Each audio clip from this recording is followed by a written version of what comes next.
What's going on? What's happening, everybody? I'm telling you, man, every time I hear that intro, I just want to whop it out, man. I just want to whop it out. I can't help it.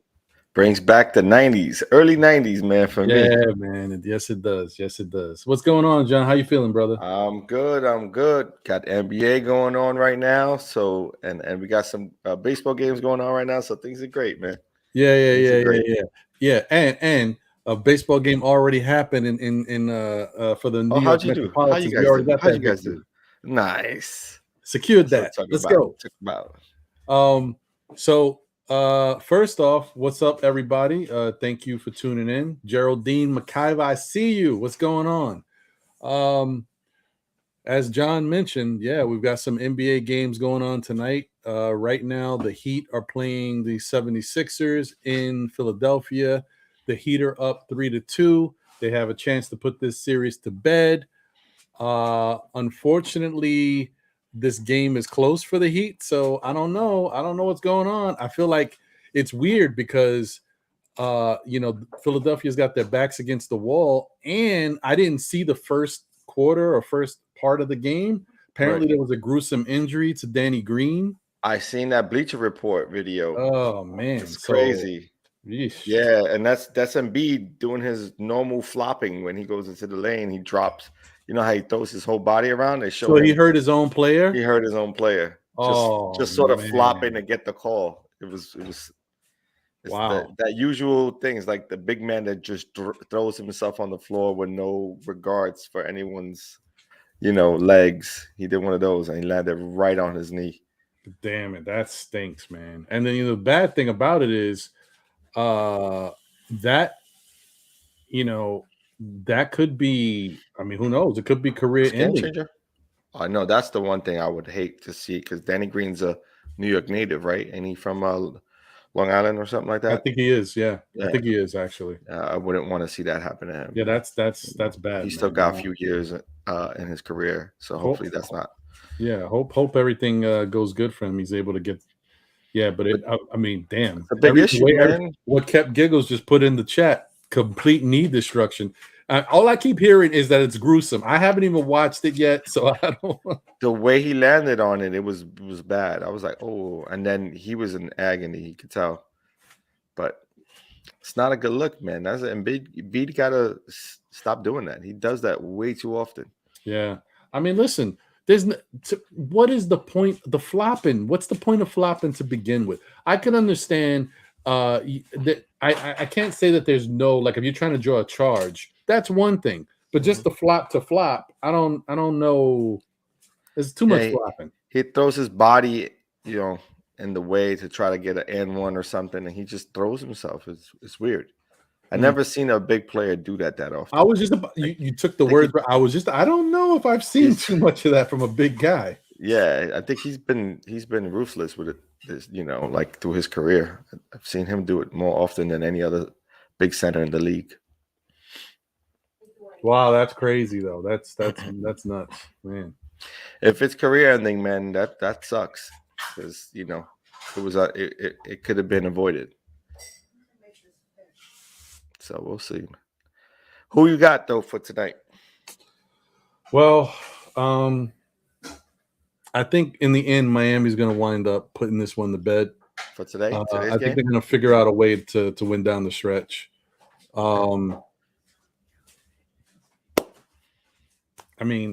First off, let me eat my humble pie. Let's, You want to get that out the way right now? Yeah, man. Gotta have some crow, bro.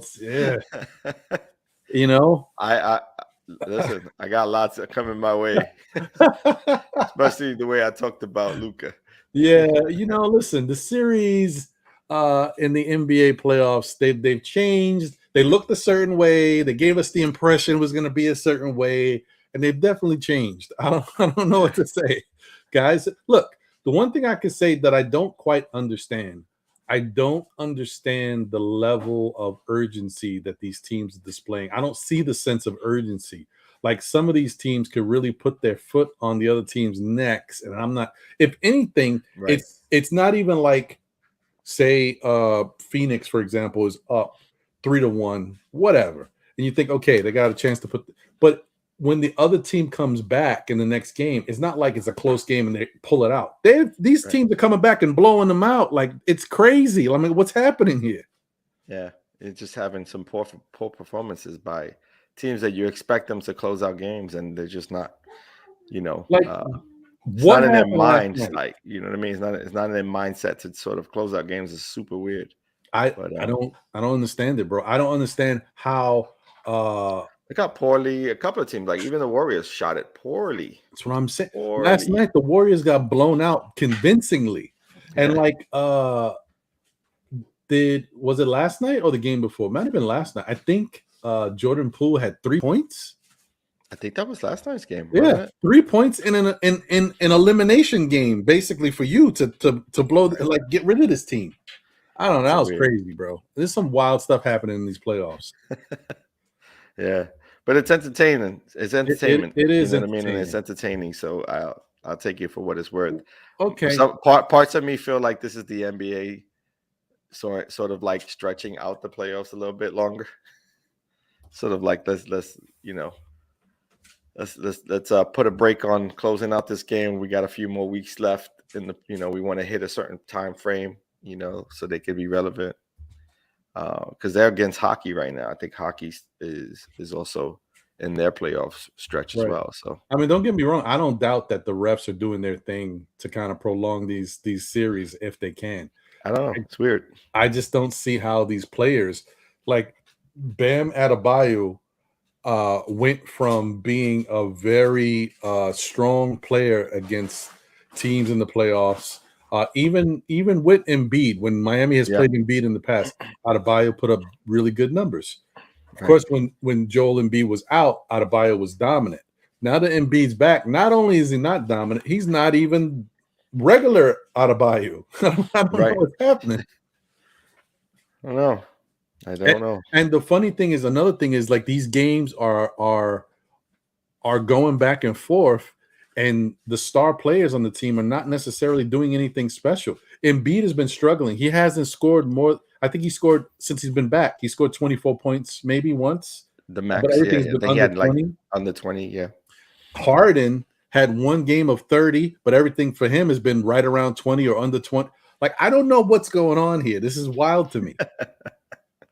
Listen, it may be part of the schemes, the defensive schemes and sort of how they're being attacked defensively. They may have them a little bit shocked as far as the main players for it. But it hasn't affected Jimmy Butler, that's for sure. No, Jimmy Butler, man. Listen, all that stuff, and this is funny, but I guess that's who Jimmy Butler is. I told you he plays like an old school grandpa basketball player. Right. But in the playoffs, I guess whatever he was saving himself for, now is the time we see it. Because he's back to old Jimmy now. Yeah, he definitely brings it. He brings it up a notch. Yeah. And they need it because certain guys that have done things all season. Say what you will about Tyler Hero. He's had a great season. Right. He got the 6th Man of the Year award, but he's been kind of quiet in these playoffs, man. They've had a tough time getting him his shots in spots where he likes it. He's been really struggling. I think for a player like that, though, he just needs to see a couple going, and once that happens, I think all bets are off. He can start to like go on a streak. And you know what I'm noticing? I don't really see, at least in these playoffs, I haven't seen Duncan Robinson a lot. I don't think he's playing. Is he even playing any minutes at all? Wow. I'm not really sure if he. I mean, he's not hurt. Yeah, but he wasn't like towards the back end of the season. He wasn't really a part of the rotation either because I think he kind of fell out of favor. Yeah, he's very streaky. Yeah. It's so weird that a good shooter like that can be so streaky. Not only that, defensively, he's always going to be a liability. So, the defensive end. and they True. got what's that other young player on that team who's, he kind of solidifies their defense. He's been playing as a starter. Strus, Max Strus. I think it's Strus. Yeah. And I mean, those two guys that they have, and the fact that right before the playoffs started, they were able to get Victor Oladipo back. Right, and he played down the stretch, but I don't think I've seen him in this stretch of games either. No, he's played. He's played. Yeah. Okay. Yeah. He just, he's not in there for big minutes, but he's scored a little bit. He scored around 10 points in some of these games, so he's done something. He's doing what he needs to do then. Yeah, in one game he had 20. Oh, right. Was that the first game? I think it might have been. Could have been. Yeah. Yeah. So I don't know. I just think this playoffs is funky. This series in particular is weird. It's interesting. Good. I mean, it's good for fans who want to watch playoff basketball. It's prolonged. Right. I don't know. It looks like Jimmy Butler's trying to say, "Listen, let's do something here. Let's shut the coffin." Yeah. It looks like he's trying to get it done. He's trying to get some rest time too. You got to get some rest time before the next, the next round. Right. And Sherwin M says, yeah, his defense sucks. So he's like Fournier. I can see that. Man. Can I tell you? What's good, Queen? See you. Dope Soul Sports Talk in the building. Kept Giggles, Akuma. Thank you for tuning in and watching. Hopefully you guys are able to tune in, catch us while you're looking at the game out the corner of your eye. That's what I'm doing. That's what we doing too, right? I got mine over here in the corner. Right. So I mean, I think Miami's gonna wrap it up tonight. What do you think? Who you think's gonna win this one? I'm counting on Miami to close out so they can get some rest, get some guys healthy, and then be back. I think Bam is suffering from a few injuries that he's not. It could be because he doesn't look. He don't look right. He doesn't look as explosive as he usually is. You know what I mean? Right. Like that bounce. I don't see it. So he may need to rest up and be back because the next round's going to be a doozy. Yeah, he needs to get that series looking like. Value. That series between Milwaukee and the Celtics, something special. What is it? That last game that brings us to the Milwaukee and the Celtics. That's it. That I could say you were right on that being one of the series you really wanted to watch. That series has been fantastic. You don't want to change the channel when they're going, and then there was some talking between Giannis and Horford, and then Giannis. Oh man, that was like epic. And then the good thing is like Horford, who is kind of like he's a quiet guy. Not washed up. He's a good player still, but he's not the Horford of old. Yet he dropped 30 in that game. I'm like, come on, come with it, man. That's what I'm talking about. And he's a quiet man. Like he goes in, he plays hard. He don't talk too much trash, but he was like, okay, I see what you're doing. I thought got it was pretty funny. His sister tweeted, I know that look. And then right at the end of the game, you know what I mean? He got him right back. That was dope. And then caught him with the elbow to the face. Yeah, like, take that, young brother. Yeah, that was dope. I like that. See, that's the type of basketball I like to see, man. You ain't got to talk about it. Keep it on the court. That's it. That's right. And if you have an opportunity to nudge him a little bit, you do it. You know what I mean? A big shout out to Al Horford. Once again, always got to acknowledge him. I believe Al Horford is Dominican. Brethren. Right? Yes, sir. Yeah, man. Salute, man. Salute. All the Dominicans out there, DR representing. That's right. Man, there's not too many Dominican-born basketball players that have played in the NBA and been succccessful. And he's had a long career. Yeah. He's done it the right way too. You don't hear him in any sort of craziness. He's away from the limelight. You know what I mean? He isn't partying. He's sort of a family guy. He's a basketball head. And I think his dad played too. I think his dad played for the Dominican team when he was younger. He may have played in the States as well. So I think he comes from basketball lineage. Well, listen, man. I don't know what to expect. I mean, I tell you one thing. I'm not sure who's going to come out of that series. That's I going don't know. 7. To me, I that's don't going know. 7. I don't see that Yeah, going 6.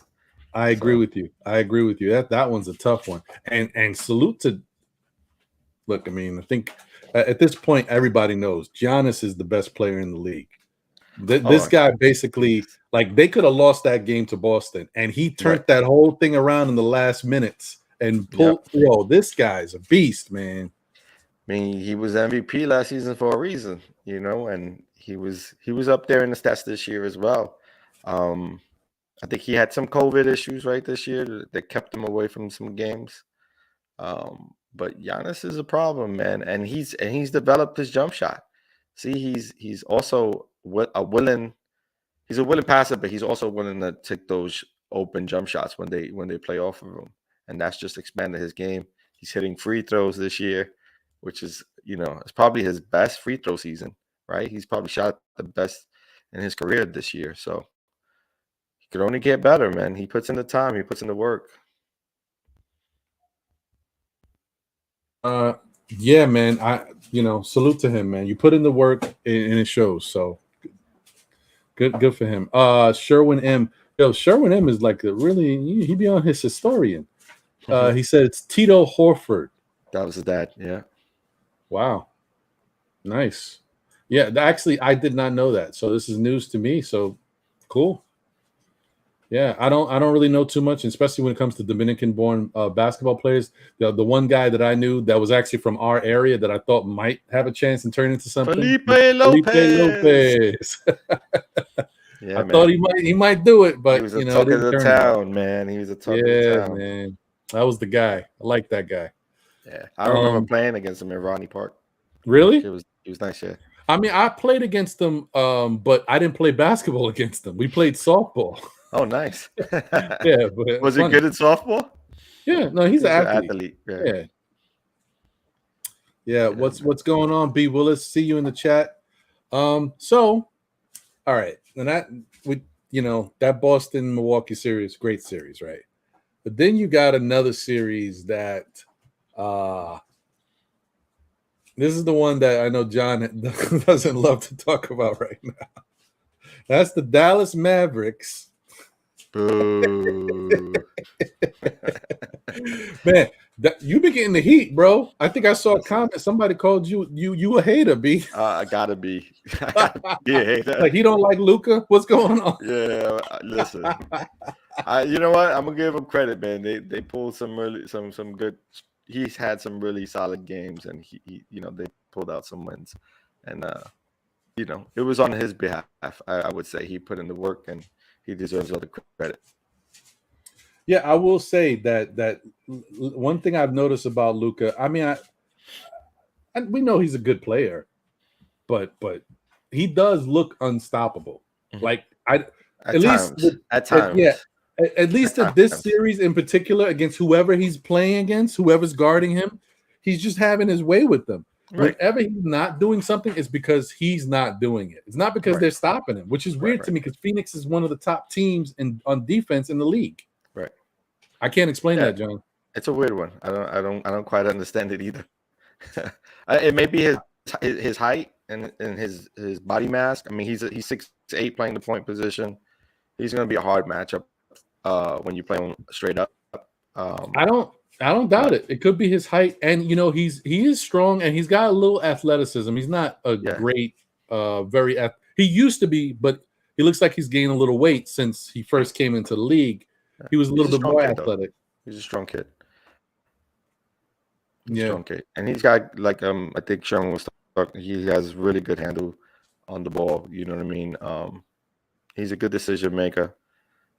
It's really about him being motivated. If he's motivated, he can break a team apart. But sometimes he just doesn't. He doesn't look motivated. So we'll see. The chirping, I think the chirping also is helping out. Like, I think he likes that. He does it on his own. So if you want to feed it, feed the beast, sure, why not? Exactly. Are you hearing a little bit of static or anything breaking up? Like, it may be coming from me. I'm not really sure. but I'm I not don't know hearing it. if it's like a little popping noise. I'm not hearing it. All right. Yeah, Luka. Sherwin M said Luka is one of the least athletic players in the NBA. Yeah, but Sherwin is actually sneaky because Luka can. When he came into the league, if you remember Luka before he came into the league, what he was doing in Europe and playing on the I forgot the name of the national team he was on, but he was kind of explosive a little bit, not like Mario Hezonja, but he had a little bounce to his game. It has since declined, but he's gotten stronger, more skilled, and he's a really good shooter now. Like, you leave him wide open, he's 9 times out of 10 he's knocking it down. He's like a throw. To me, I like to say he's like a throwback NBA player because the guys from when we grew up watching NBA, 80s, 90s, you leave them open, they hitting the shot. Right. In today's game, you can leave guys open all over the court and they missing shots. Yeah. It's about quantity, not quality. Right. Exactly. They're just throwing them up. You know what I mean? So, that's exactly what's because back in the day, you took a bad shot, you get pulled.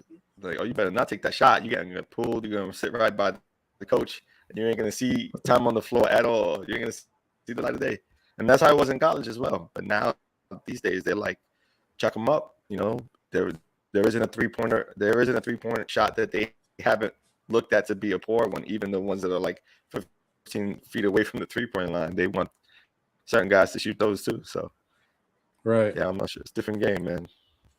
It might be the headphones. My headphones? Yeah, possibly. Can you go headphoneless, or would that be a problem for you? Or is that where you're getting the mic from?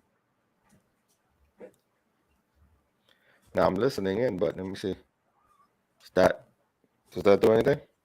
Yeah, it's or maybe it's swinging. I don't know. Maybe it's bumping you. I don't know. It's weird. It's like a popping. You still hearing it? Yeah. Let me see something. So right now, guys, score is 65-52. Miami is trying their best to get this game, put it to bed, and get Philadelphia up out of here. And James Harden is doing his best not to do anything to help Philadelphia win this game right now. I don't know what's going on here. I am definitely not sure because I don't know what he's doing, and I'm so curious to see, guys, because I would expect a little bit more from this guy. I know I always say it, but he doesn't always do it. Let me see. What is Harden has 11 points, 6 assists, 2 rebounds. He's 4 of 8 shooting, 3 of 6 from 3. The numbers aren't bad. It's just you want him to affect the game in a more dominant fashion, being one of the stars in the NBA. But it is what it is. Oh no, man, Joel Embiid is falling all over the place, bro. Yeah, just seen that one. I'm like maybe a couple of seconds behind you. Just seen that. So how's this? This is better? Oh yeah, now you sound crystal. All right, great. So I think these I'm gonna have to get some new wired headsets. Yeah, I didn't want to rock these because I'm not even sure if they were fully charged, but they may be. Well, we'll get as much out of them as we can. Exactly. So yeah, man, Dallas is one thing we could say about Dallas is they're a much better defensive team than people have given them credit for. Maybe some Dallas fans know this all year long, but they play some good defense, this Dallas team. I couldn't say that their record wasn't that great. Their record was better than ours, but they were their record. I mean, they had like almost 50 wins. They had like 49 wins. Yeah, 50 wins. Okay, so then no, they were good. They were good. I know. I don't know. Maybe it's your Luka hate that you like. It's gotta be my Luka hate. You know what's crazy though? They're being coached by one of my favorite NBA players of all time, Jason Kidd. Yeah. Well, like that was my guy. That's who I modeled my game after growing up, and yeah. So, but for whatever reason, you, man, I think it's Mark Cuban. There's something about Mark Cuban you don't like. I think it's his smile. I think the way he smiles eggs me. Maybe that's it. I'll tell you, man. For whatever reason, they have a much better chemistry over there between coach and players. They're playing. And listen, we might have to give credit once again to Reggie Bullock. Bullock might be instrumental.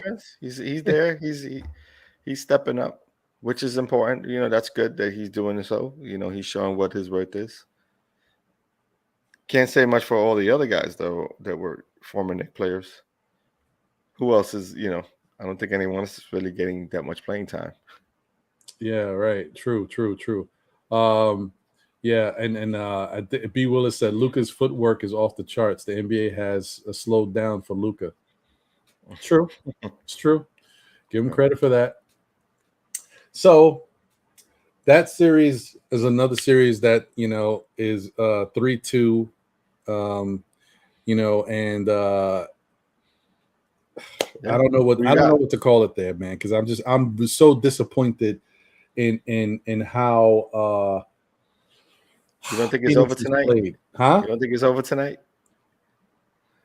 They play next, right? Don't they play next? Yeah, they play next. I don't know. I'm so disappointed in how some of these guys on Phoenix have been playing. Like I made I wasn't a proclamation, but I made this whole thing about how good Phoenix is, that it doesn't matter who they got out there because they be beating teams, blowing them out with no Chris Paul, no Devin. I'm like, how are they doing this? And now they're in the playoffs, and then Chris Paul gives you a stinker. Then I'm like, it's a stinker. It was on his birthday. He's got next game another stinker. I'm like, okay. Then the drama in the stands with his moms and everything's been happening. Not last night, but then it's like not even just him. Devin Booker's the only one stepping up. Mikal Bridges is falling off. He would give you around 15 points. He's averaging around 10 points in the series. Like you think 5 points is not a big deal, but it is when you're in the playoffs and you need those 5 points. They're beatable, man. That's why when we were talking like Phoenix, it all depends on what the matchup is. It all depends on the matchup. And this is a prime example that this matchup isn't a good one for them. It seemed like it was going to be an easy ride, right? The first 2 games, you were like, this is going to be sweet. Did. And then all of a sudden, they can't get it together. But I think they're going to close out today. I think it's over. Life comes at you fast, man. I think it's done. I think we're moving on. I don't see the Phoenix losing 2 in a row to the Mavericks. I would hope so for Phoenix's sake, but I will tell you one thing. Phoenix is this will be what? How many? 2 in a row or 3 in a row? This would be. They lost 2 in a row, right? 2 in a row. 2 in a row. Yeah, Phoenix is. It's not cakewalk anymore. It's not a cakewalk. It's not. And honestly, I don't even know if I think this Phoenix team will beat Milwaukee. I'm not sure. No, Milwaukee's the team. I'm just saying if Milwaukee gets there, guys. I know this is still premature. We don't even know. But I'm just saying if Milwaukee gets there and it's Phoenix, I don't know. But Milwaukee is the team to beat. You got to give them credit, man. They're proven winners. They are there. The bulk of that team is still together. So you got to lean. I mean, they have to be favorites. So I don't. They're gonna look. Listen, I'm looking at the Warriors coming out the West. That's my pick, and they threw up. They didn't have a great performance either, but I still have the Warriors coming out. Yeah, I still think that the Warriors will be able to. Well, I mean, I don't know what happened the last game. Once again, I don't know, but I think the Warriors will be okay, and I think they're going to wrap up their series as well. Because even with the Warriors, guys have been up and down. Clay's been up and down. Jordan Poole has been up and down. But the one guy who's been pretty consistent is Steph. Steph's been giving him the minutes and the points. Yeah. So I think they should be okay. But kudos to Memphis, man, because once again that team plays well with whoever they got out there. There's no quit in that team, and that's good. No quit. And guys have stepped up for the organization. That's great for Ja because he knows that even without, that gives him an opportunity to rest. Especially if he's, if there's a nagging injury, he doesn't have to be on the court. He can rest up, get healthy, and know that his team is coming to win every game, even when he's not there. So when he gets in, when he gets back, it's almost like he never left. Right. And that's happening in the regular season. Shoot, I just had it was on the tip of my tongue. I lost it. Jaren Jackson Jr. He's stepped up and played really well in these playoffs and surprised me a lot. Kid's good, man. Yeah, he is. You know? He is. He's got game. He's playing well at the right time. Right. And they trust him, which is good. And what? A player they trust him. Yeah, you're right. A player like that's going to need the confidence of his teammates because you could tell they're giving him the green light to shoot. And they're allowing him to play his game within the system, but they're allowing him to play his game because he's been pulling threes. He chucks up some threes, and I'm like, oh, some of them have been like almost logo threes. I'm like, yo, this guy's pulling. Yeah. They give him the opportunity. He's taking full advantage of his situation right there, and they trust him. The good thing about his game is that he also plays both sides. He'll give you the same effort, if not more, on the defensive end. So he's earning those shots as well. So, yeah, the only flaw to his game is that I think he just needs to practice more on being a threat inside because his game is very perimeter based. So if should work on that a little bit, and also he's got to work on his rebounding. Maybe it's his footwork because he's not a strong rebounder. Defensively, he's great, right? But but that's pretty much it. Yeah, I could see him if he was able to get some sort of like. I mean, he's an interesting player because sometimes I see his game as almost like I used to see Tim Thomas's game. Remember Tim Thomas used to pull the three a lot, and he reminds me a lot of Tim Thomas, but he's so young and he's got such good athleticism and he's got the right body mass. Right. I could see him being a really strong force, maybe developing a Weber type game in the post if he works on it, if he works at it. So I agree with you. I agree with that. I agree with you. Yeah, man. It sucks, man, because it's kind of sad in a way. We're gonna, I think we're at the point where we're gonna talk about the BizMarKey Player of the Week, and right. It kind of stinks. It kind of stinks. That's all I'm gonna say, guys. It kind of stinks. You might already know if I'm giving you a hint who it might be for this week. Instead, it kind of stinks. That's all I'm saying. I don't always see who the BizMarKey Player of the Week is this week. It was controversial, by the way. No.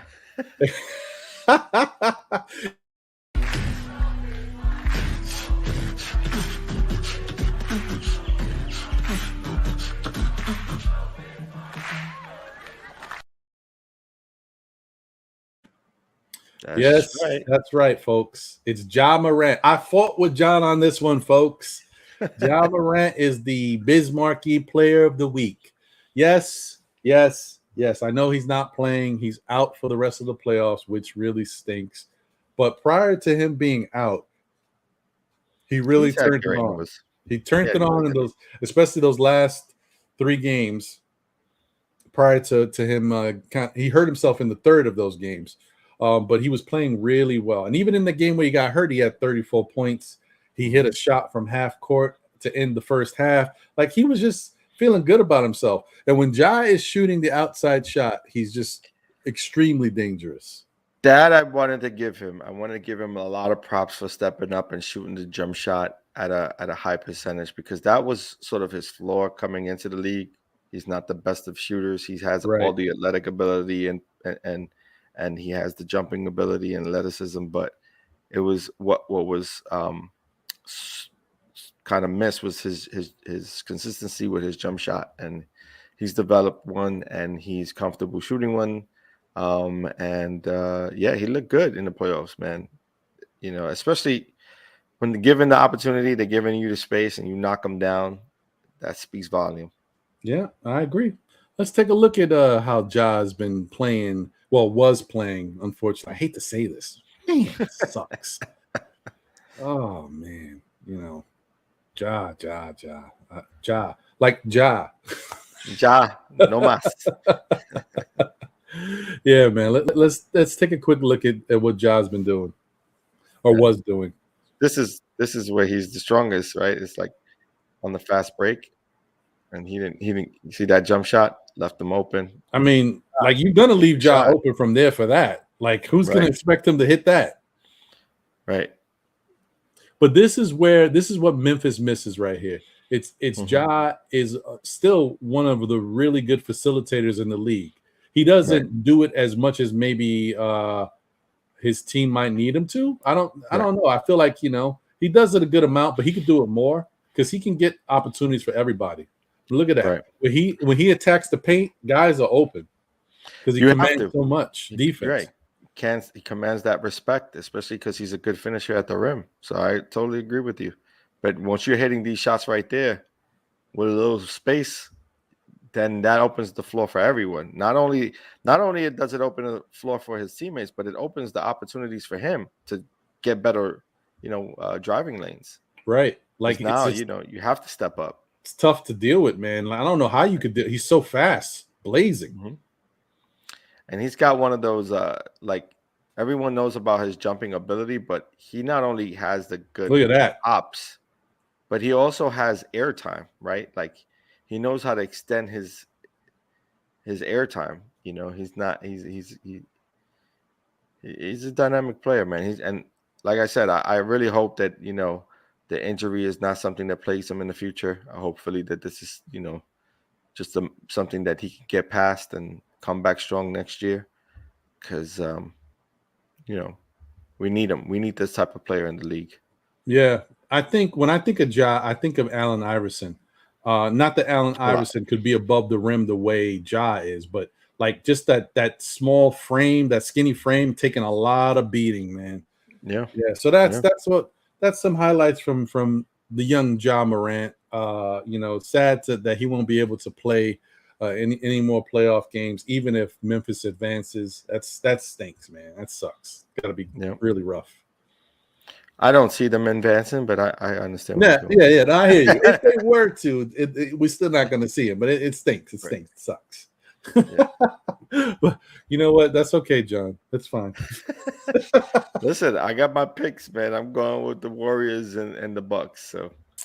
Oh, okay. Yeah, my pick was the Bucks in Phoenix, but your pick might turn out to be what it is. Who knows, man? Right. It's definitely it's a good chance. If it doesn't happen, I hope it's Boston and the Warriors. Sherwin M said Giannis is the player of every day. You might be right, and we have deliberately tried to give other people a chance at the BizMarKey Player of the Week because we want to recognize people. But it could be the way Giannis plays. It could be him every week. You're right.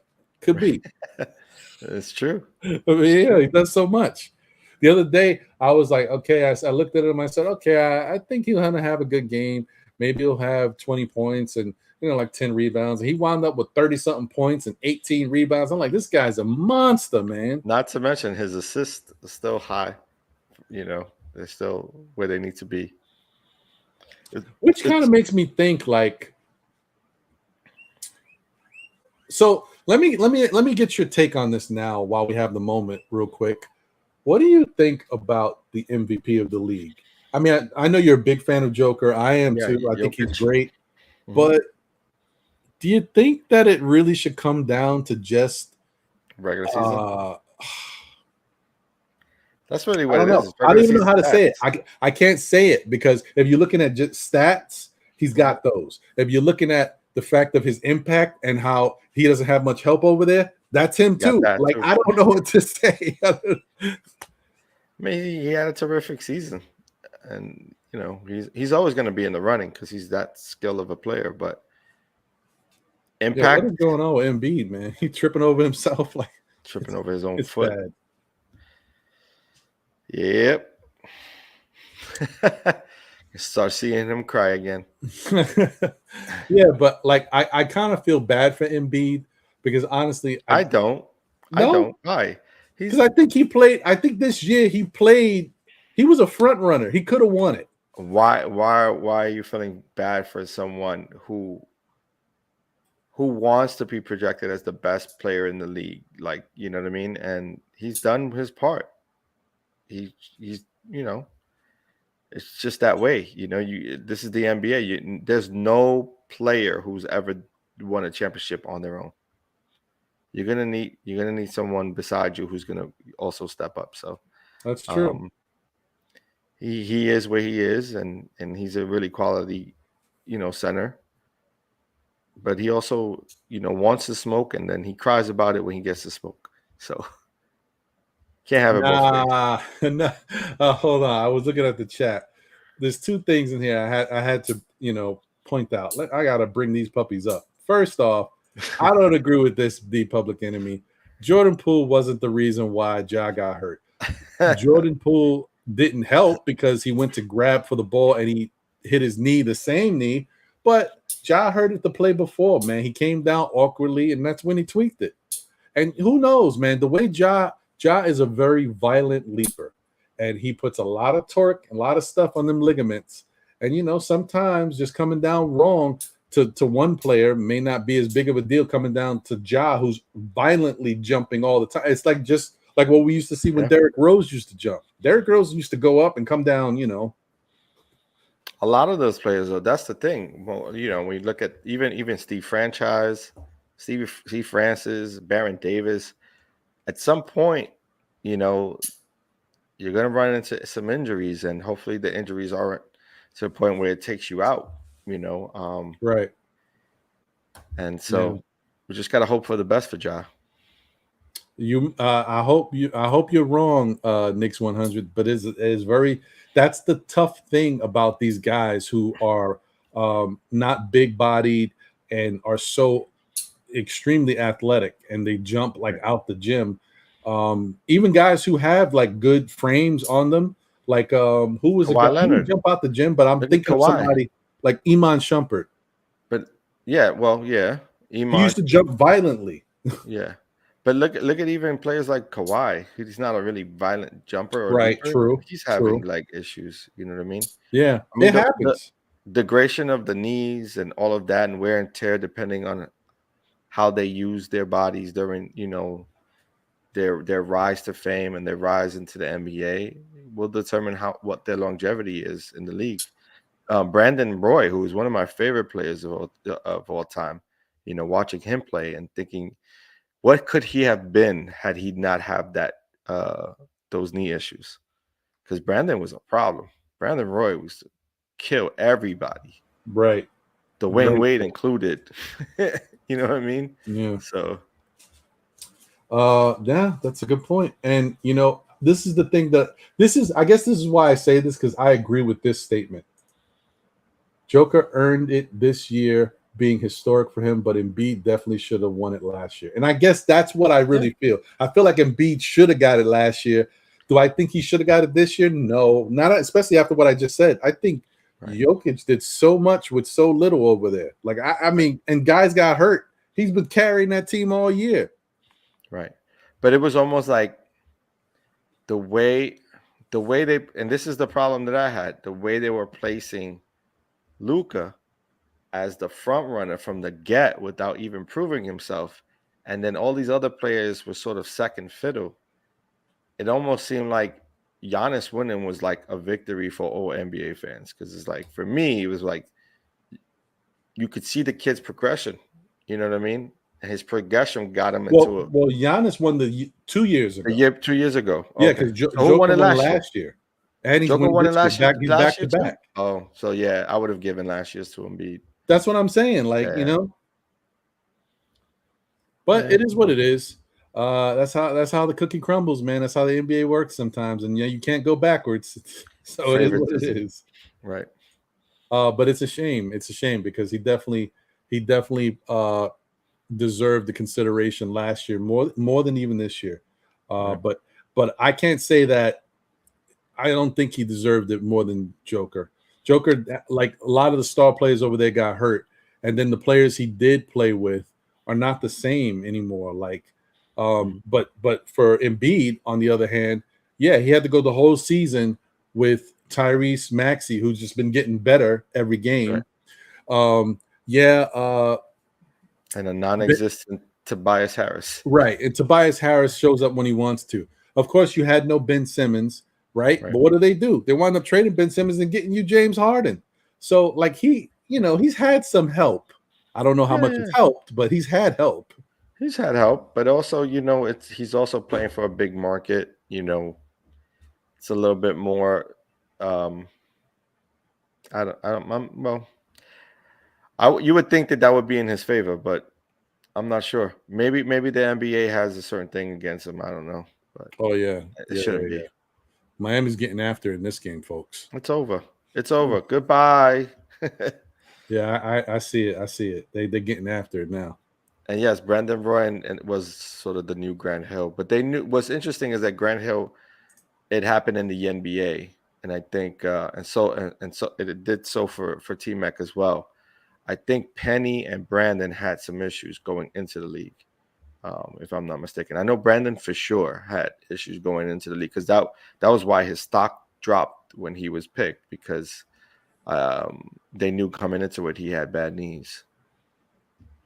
It's a shame. I mean, he played. He was such a good player too while he was out there. That type of stuff, man.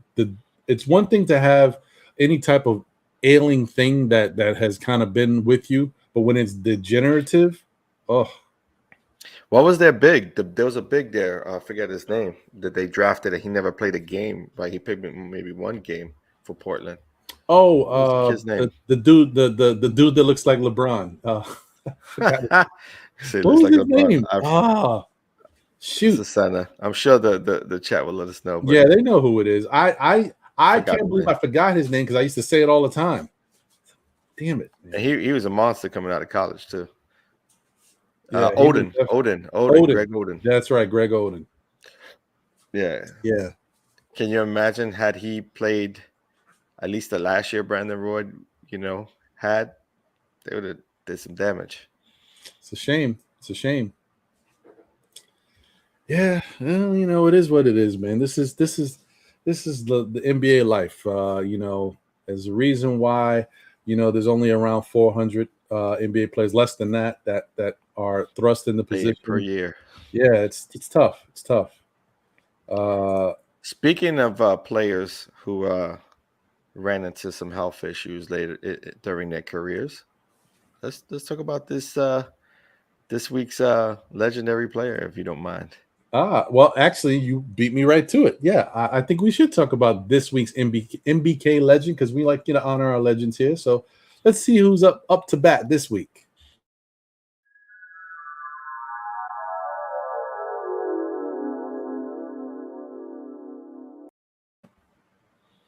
Darrell Griffith, Mr. Nice. Duncanstein. That's a weird name, but I'm rocking with it.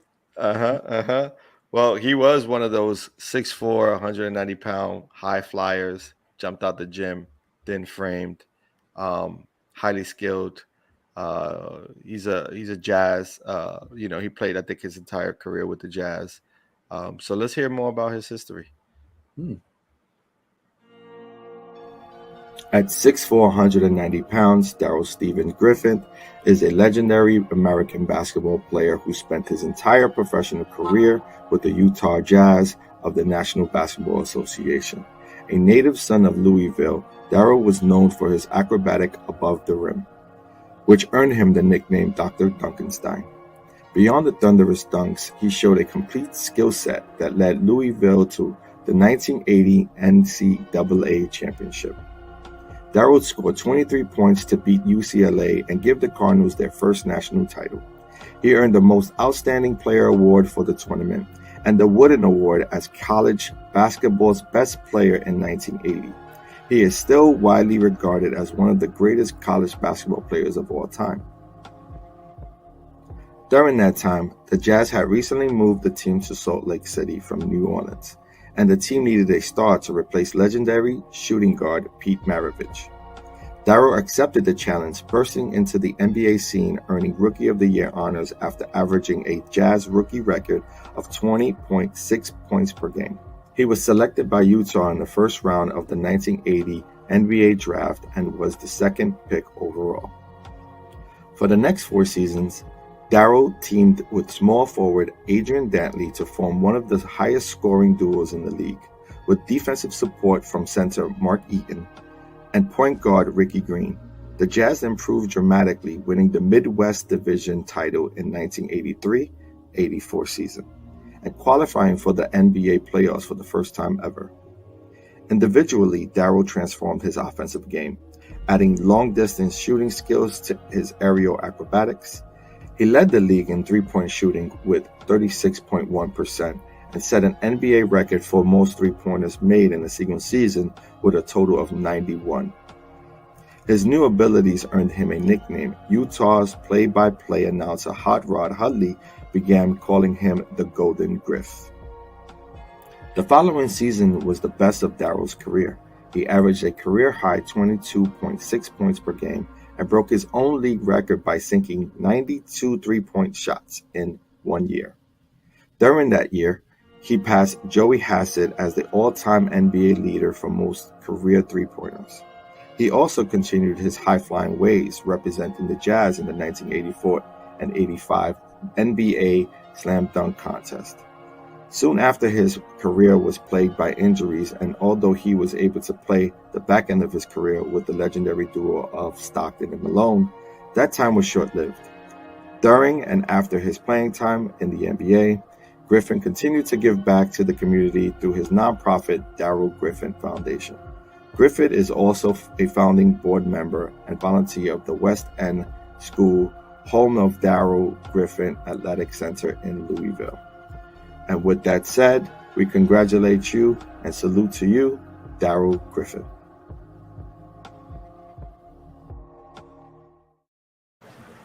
Yeah, man. There you go. Definitely. Salute to Darrell Griffith. I ain't gonna lie to you. I did forget about Darrell Griffith. But when I saw him, when I was looking at the highlights, I said, you know what? I remember this guy. And you know what? Why don't we take a look at some of these highlights of Mr. Darrell Griffith? Maybe he'll jog some of your memories, because I was really like, I didn't remember this guy, man. But when I saw him, I was like, right. Oh, okay. Took me a minute. Yeah, he was like, what John talk about over here? Who's this guy? Yeah, man. He may not be like, in everyone's mind, you know what I mean? But as someone, who grew up watching the Jazz, I wasn't a fan of the Jazz. I am a Knicks fan, but for those who follow the Jazz, I'm sure they know of Darrell Griffith, and he's, he came into the league, as a gangbuster. Came in, he was high flying, athletic, highly skilled. Came off of a championship, and then proved to be a quality player for the Jazz. Coming right into the league. Oh, he had bunnies. Oh, yeah. Yeah, and I know, guys, for anybody out here who's watching this now and looks at these dunks and says, these look normal, pedestrian compared to what you used to. Remember when this is taking place. Right. Back then, not everybody was doing these dunks. Yeah, there was some guys who did it. But he was one of those. I mean, look at this. Yeah. Woo-wee. Yeah, like that now looks like whatever. Like half the NBA does this, but back then, not the same. Yeah, and these were sort of the originators when it came to the dunk contest. Like the unique cuffs. You see those cuffs? Those, like, cuffing the ball wasn't a thing until they started really, like, these guys were really bringing that sort of style and grace to the slam dunk contest. I believe this is the year when he went for this dunk contest. This was the year that Dominique won. I believe. But yeah, man, he had bunnies, man. He could get up from anywhere. Yeah, man. That's Darrell Griffin, Mr. Duncanstein. Appreciate that, John, man. Salute to this gentleman, man. Salute to you out there. Hopefully somebody hipped you to the NBA report and said, hey, man, they're bigging you up over there. We recognize our NBA legends here at MBK. Yes. Definitely. Yes.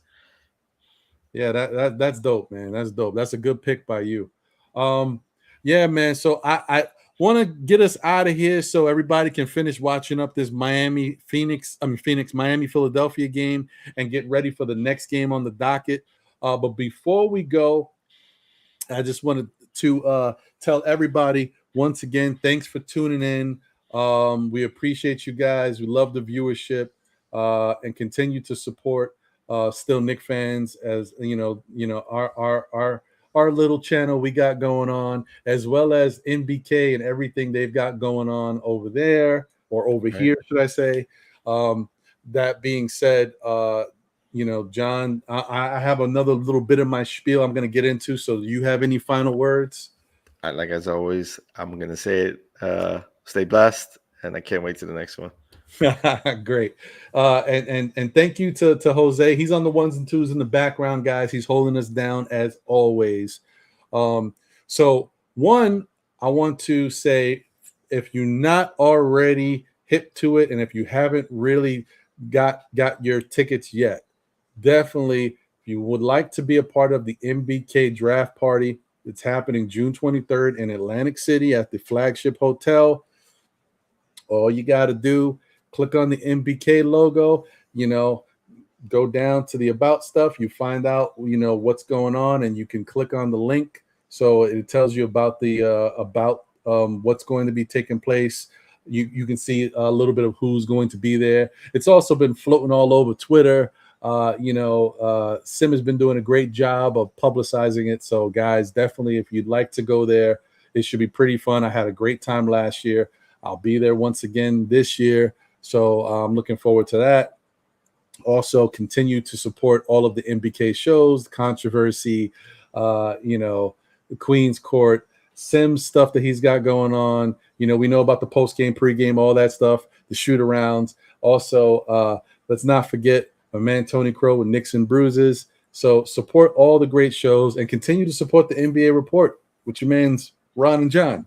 That's right. And Jose in the back. Jose in the ones and twos. Hey, before we go though, shout outs to Truth and Lies. Definitely rest in peace to Bob Lanier. He was one of our legends that we showcased. We did. As well. We highlighted Bob Lanier in there. Thank you, Truth and Lies of the Philippines. Appreciate that, man. Yeah, R.I.P. to Bob Lanier, true NBA legend. Thank you for bringing that up. And once again, thank you guys in the chat for always holding us down. B. Willis, Sherwin M., all you guys, Knicks 100, everybody. Appreciate you guys. But before I get out of here, just want to tell you guys, continue to support us. Tune in to Still Knicks Fans. Know the Ledge on Saturday. We got our weekly thing on Monday night at 9 p.m. Saturday, it's at 11 a.m. So continue to support us. And if it doesn't trouble you guys, definitely look forward to our new 3-part series we're going to have for the NBA draft in regards to the New York Knicks. But we're going to, it'll be from a Knick perspective, but we are going to highlight some of the prospects, sleepers, and other stuff that's out there in this draft. So you can, if you're not too familiar with some of these young college players, this will be a great chance for you to get familiar. And I'm just going to put the link right now in the chat. So guys, you can click on that. It's going to be airing. The first show of this 3-part series is going to be this Sunday at 12 p.m. And this is going to be a real fun thing where we'll get together and talk about a lot of these draft prospects. This is brought to you by the guys at Still Knicks Fans, as well as my man D Poetic. And we're featuring another guy that is a fan of our show, Mr. Monsieur Profit. Yeah. From Feet Sports, man. So it's going to be pretty fun. We should have a pretty good time, man. So thank you guys as always. Appreciate you. And you know what? We'll catch you on the next one. It's been real. Run that